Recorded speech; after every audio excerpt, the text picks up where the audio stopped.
اللهم بارك على محمد وعلى آل محمد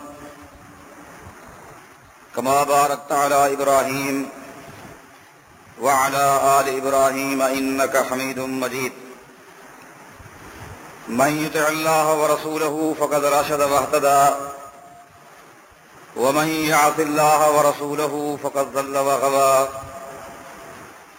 أما بعد فإن خير الحديث كتاب الله وخير الهدي هدي محمد صلى الله عليه وسلم وشر الأمور محدثاتها وكل محدثة بدعة وكل بدعة ضلالة وكل ضلالة في النار.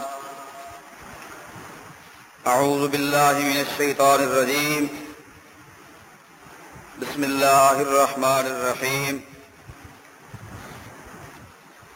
اتبعوا ما أنزل إليكم من ربكم ولا تتبعوا من دونه أولياء قليلا ما تذكرون.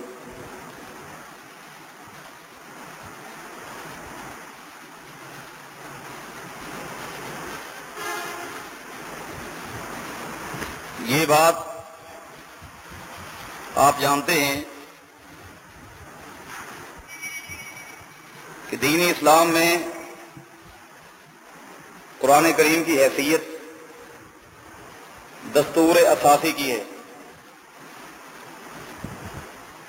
اور اس دستور اساسی کی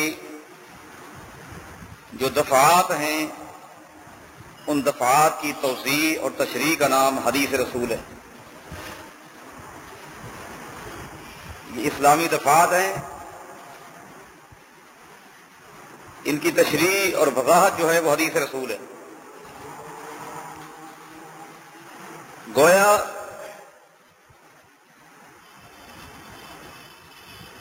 دین اسلام میں علوم قرآن کی حیثیت دل کی ہے، اور علوم حدیث کی حیثیت شارح کی ہے. اس شارح کا کیا کام ہے؟ یہ ہر وقت اسلامی اعضاء کو تازہ خون پہنچا کر انہیں تازگی اور تازہ زندگی مہیا کرنا ہے. دوسرے لفظوں میں یوں سمجھیں، قرآن و حدیث دین اسلام کی گاڑی کے یہ دو پہیے ہیں جو کبھی جدا نہیں ہو سکتے. ان میں سے ایک کو ہٹا دیں، دین اسلام کی گاڑی چل نہیں سکتی.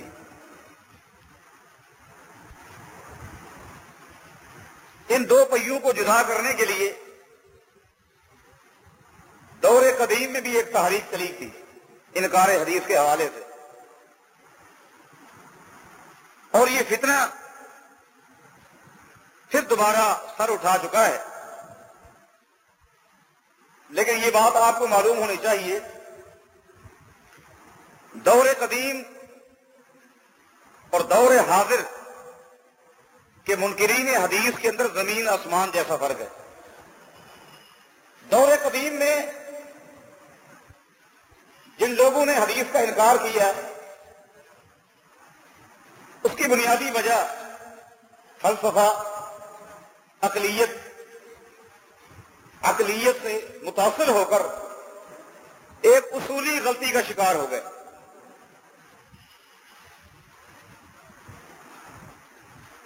دور حاضر میں جن لوگوں نے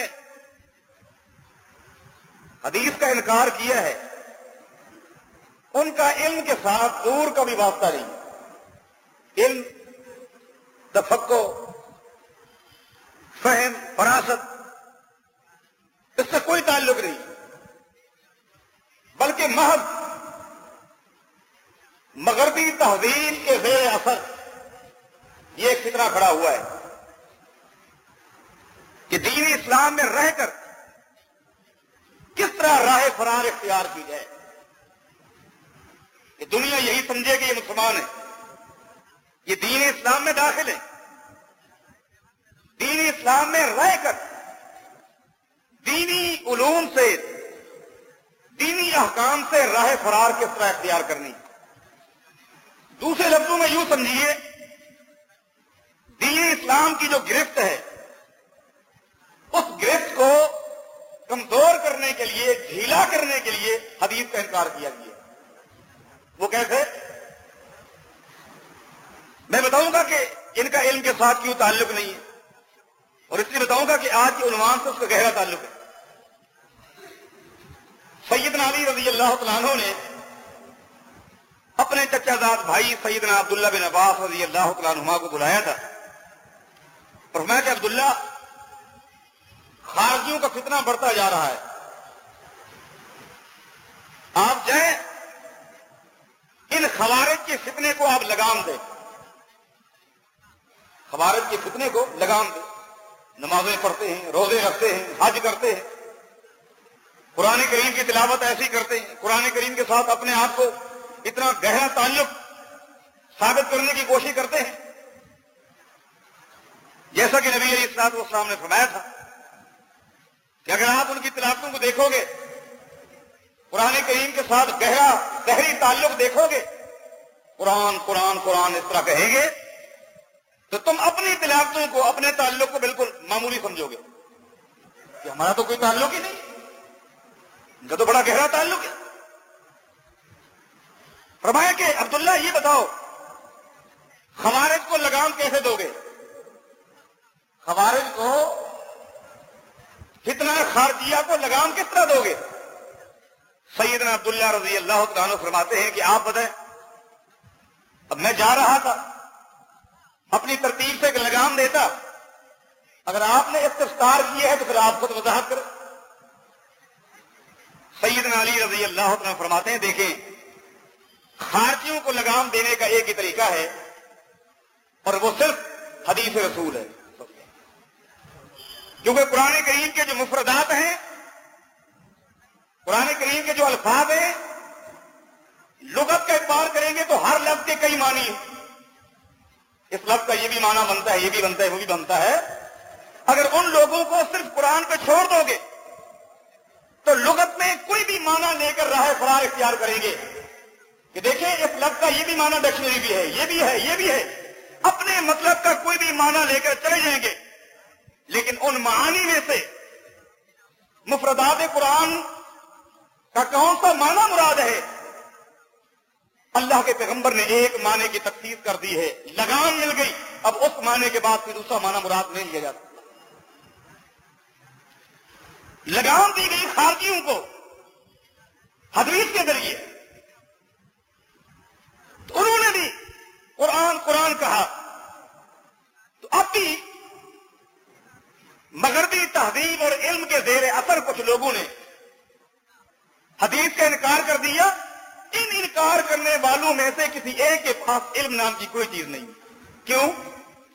یہ میں نے کیسے کہہ دی ہے؟ انہوں نے بڑی کتابیں لکھی ہیں، بڑے دلائل دیتے ہیں، علم کیوں نہیں؟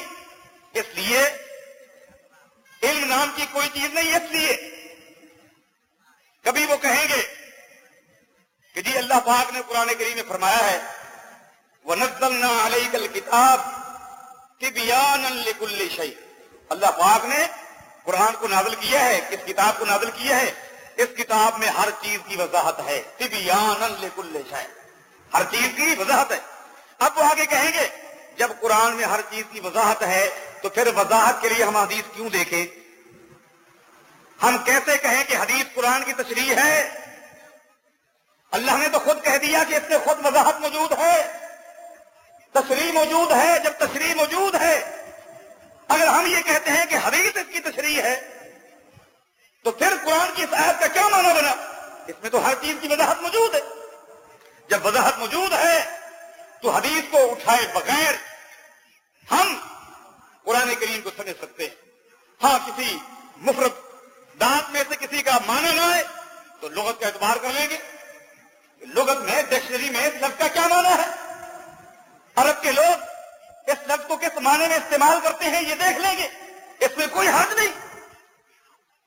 باقی تشریح خود قرآن کریم میں موجود ہے، یہ کہہ دیا۔ تھوڑی دیر کے بعد ہم دیکھتے ہیں کہ پھر قرآن کریم